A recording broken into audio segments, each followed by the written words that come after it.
When a ruthless tech billionaire laughed at a simple farm girl during the most exclusive AI job interview in Silicon Valley, nobody expected her to fight back.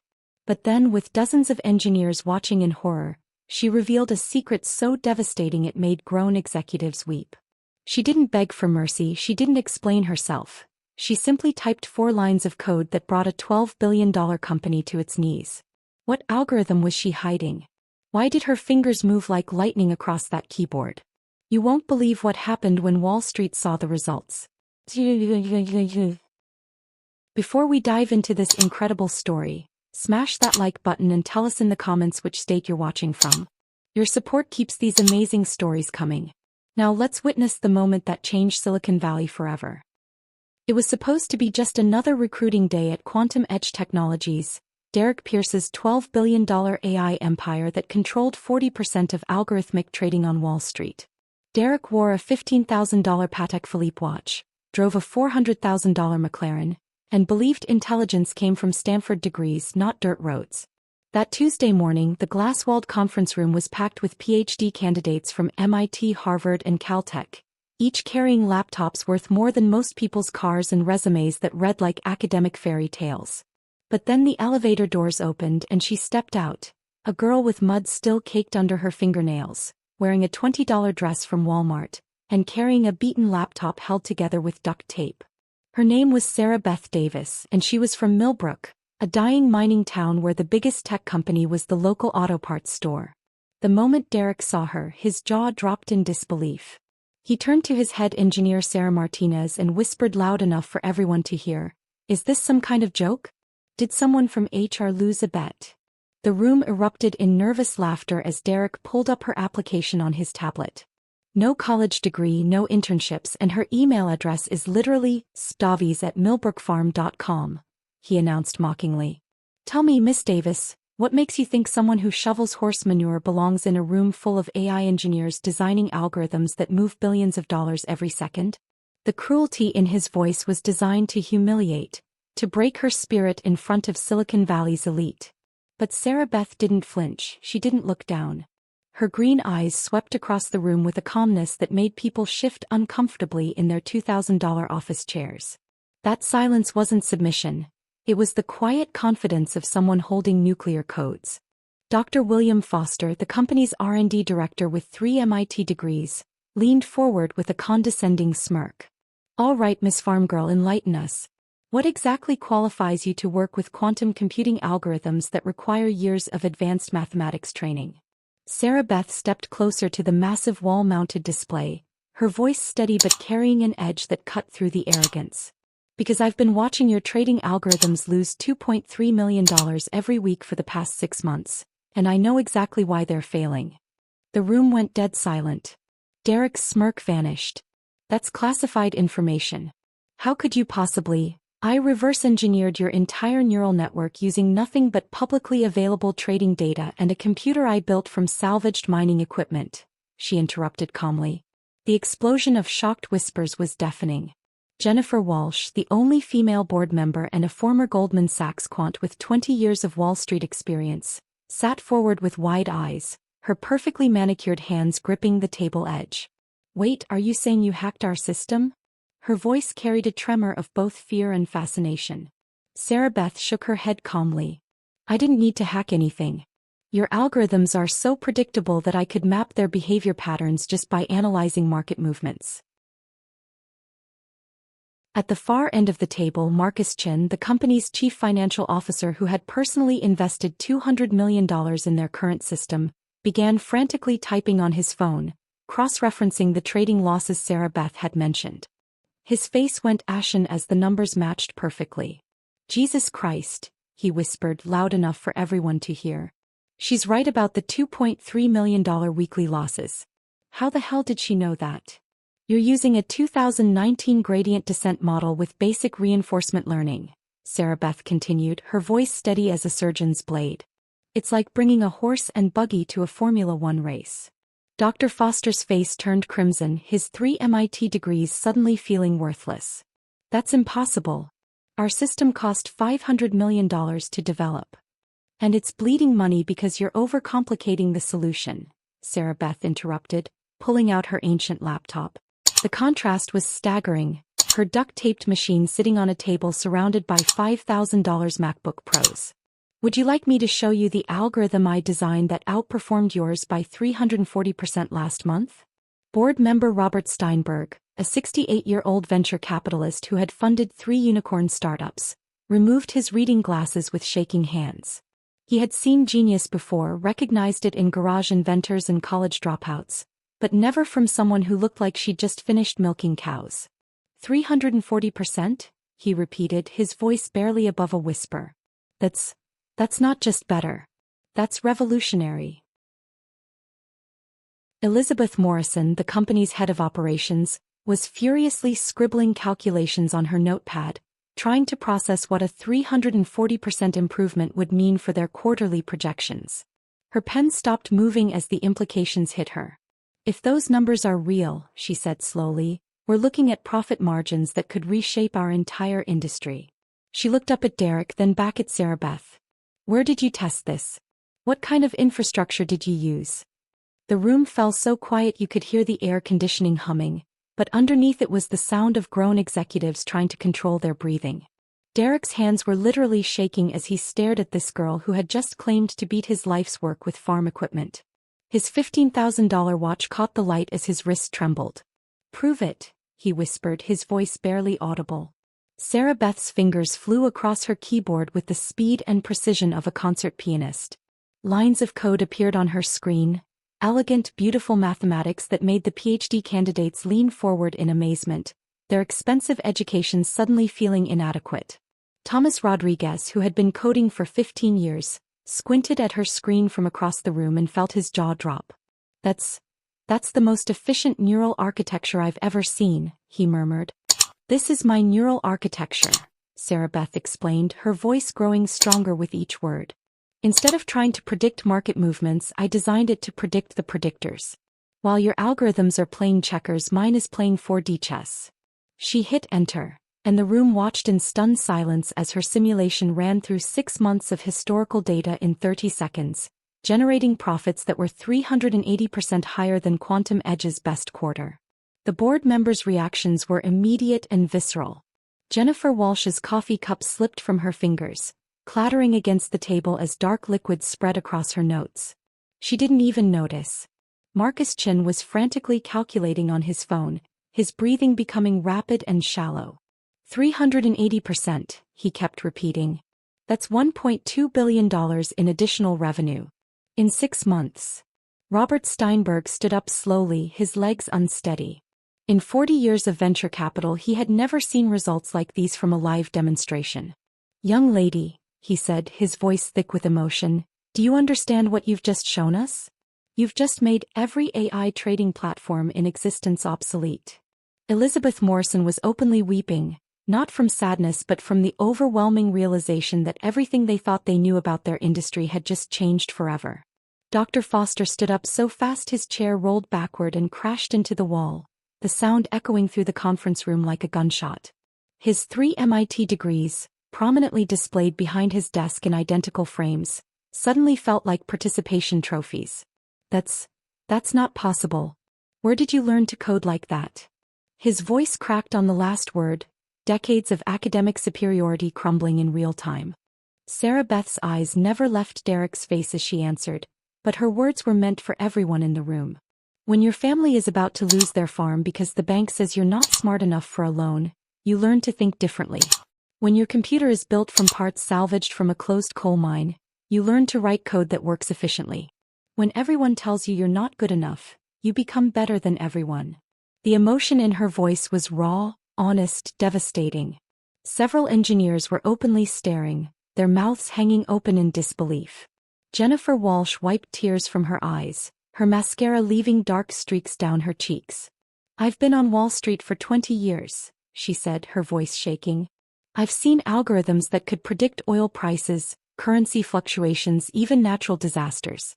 But this is like seeing someone turn water into wine.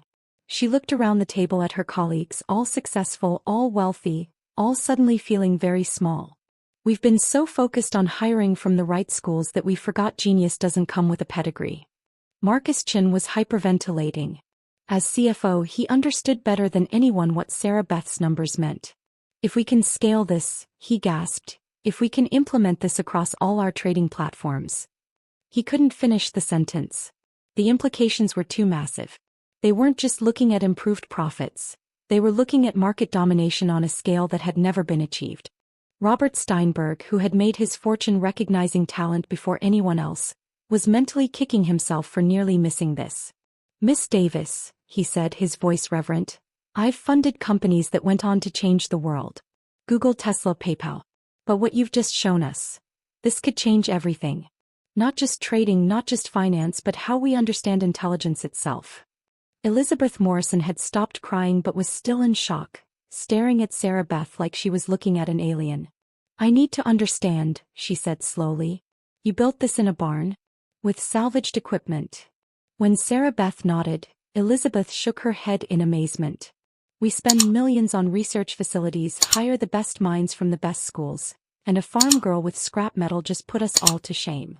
Derek Pierce, the man who had destroyed startups with a single email, who had made grown CEOs cry in boardrooms, was trembling like a leaf. His empire, his reputation, his entire identity was built on being the smartest person in the room. He had humiliated competitors, crushed rivals, and built his fortune on intellectual superiority. And this farm girl had just made him look like an amateur in front of his own employees, his own board, his own legacy. His face had gone through every stage of grief in the span of 5 minutes. Denial when she first spoke, anger when she challenged his system, bargaining when he demanded proof, depression as he realized what this meant for everything he'd built, and now finally acceptance. If what you're showing us is real, he said slowly, each word seeming to cause him physical pain, then you've just revolutionized algorithmic trading. More than that, you've revolutionized how we think about innovation itself. The board members exchanged glances that spoke volumes. Jennifer Walsh was the first to break the spell. Derek, she said softly, I think we need to discuss equity immediately. This young woman isn't just an employee, she's a game changer. Marcus Chin nodded vigorously, his financial mind already calculating valuations. If we don't lock her in as a partner, someone else will. And then we'll be competing against our own obsolete technology. Robert Steinberg leaned forward, his venture capitalist instincts fully activated. Miss Davis, forgetting everything else for a moment, do you realize you could start your own company tomorrow and every major investment firm in Silicon Valley would be throwing money at you? Elizabeth Morrison shot him a warning look. Don't give her ideas, Robert. We need her here. Sarah Beth closed her laptop with a soft click that somehow seemed to echo louder than thunder. The simple gesture brought absolute silence back to the room. When she spoke, her voice carried a quiet authority that made everyone lean in. Mr. Pierce, I've been revolutionizing it for months while you were rejecting resumes like mine without even reading them. The question is, are you brave enough to admit that sometimes genius comes from places you'd never think to look? Are you willing to face the fact that the answer to your company's biggest problems was sitting in a barn in Millbrook while you were recruiting from Harvard?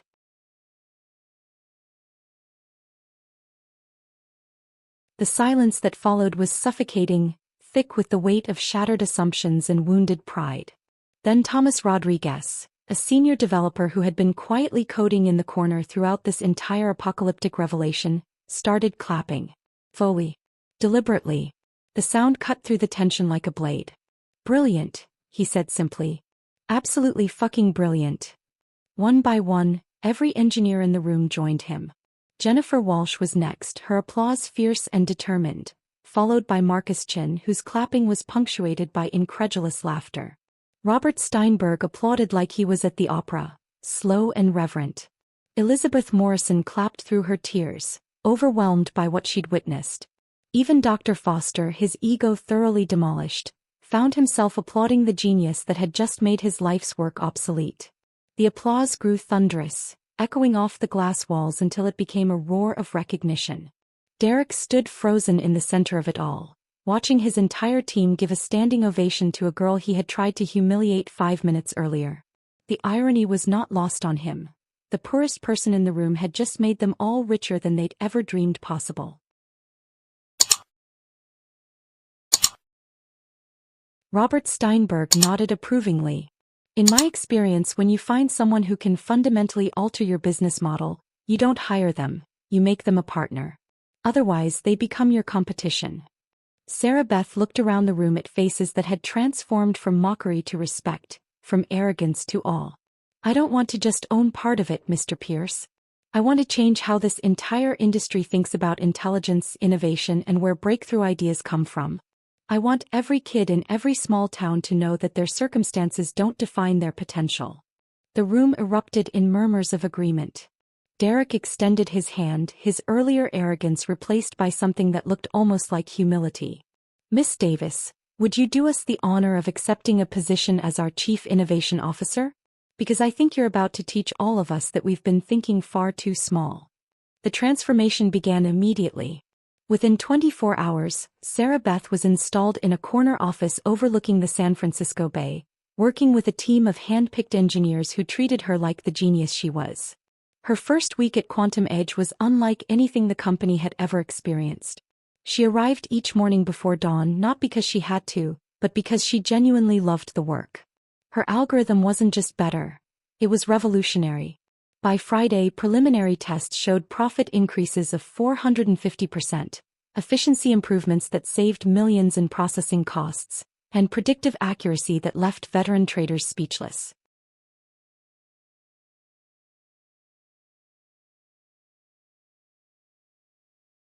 Three months later, Derek Pierce stood before the annual Silicon Valley Innovation Summit, addressing an audience of tech leaders, venture capitalists, and entrepreneurs who collectively controlled trillions of dollars in market capitalization. His voice was different now, humbler, wiser, transformed by the experience of being completely wrong about something so fundamental. 6 months ago, I thought I knew what genius looked like, he began, his words carrying across the packed auditorium. I thought it came with diplomas, pedigrees, and polish. I thought innovation required expensive laboratories, Ivy League credentials, and venture capital backing. I was wrong. Dead wrong. The smartest person I've ever met learned coding from YouTube videos in a town most of you couldn't find on a map. She built her first computer from parts she salvaged from a coal mine. And in just 90 days she increased our company's value by $2.8 billion. The audience sat in stunned silence as Derek continued, his confession becoming a masterclass in humility. Sarah Beth Davis didn't just join our company, she saved it. She proved that innovation doesn't come from privilege. It comes from passion, persistence, and the willingness to see solutions where others see only problems. She taught us that sometimes the most sophisticated algorithms come from the simplest places, and that genius doesn't respect zip codes or bank accounts. The story of the farm girl who shocked Silicon Valley became legendary throughout the tech industry. Sarah Beth's algorithm was eventually licensed to 12 major financial institutions, generating hundreds of millions in revenue and establishing Quantum Edge as the undisputed leader in AI trading technology. But perhaps more importantly, her success sparked a revolution in how tech companies recruited talent. Universities started reaching out to rural communities. Coding bootcamps expanded to small towns. The industry began to understand that the next breakthrough might come from anywhere. A garage in Ohio, a barn in Nebraska, or a mining town in Appalachia. The secret she had revealed wasn't just about algorithms or artificial intelligence. It was about the power of perspective, the strength that comes from struggle, and the innovation that emerges when brilliant minds refuse to be limited by others' expectations. The farm girl from Millbrook had not only conquered Silicon Valley, she had changed it forever, proving that sometimes the most revolutionary ideas come from the most unexpected places. Sarah Beth's journey from a struggling farm to the pinnacle of tech success became a beacon of hope for dreamers everywhere. Her story reminded the world that genius isn't born in boardrooms or lecture halls. It's forged in garages, farm workshops, and anywhere people dare to believe that their circumstances are just the beginning, not the end, of their story. And in a world increasingly dominated by artificial intelligence, she proved that the most important intelligence of all is the human kind, creative, resilient, and unlimited by the boundaries others try to impose.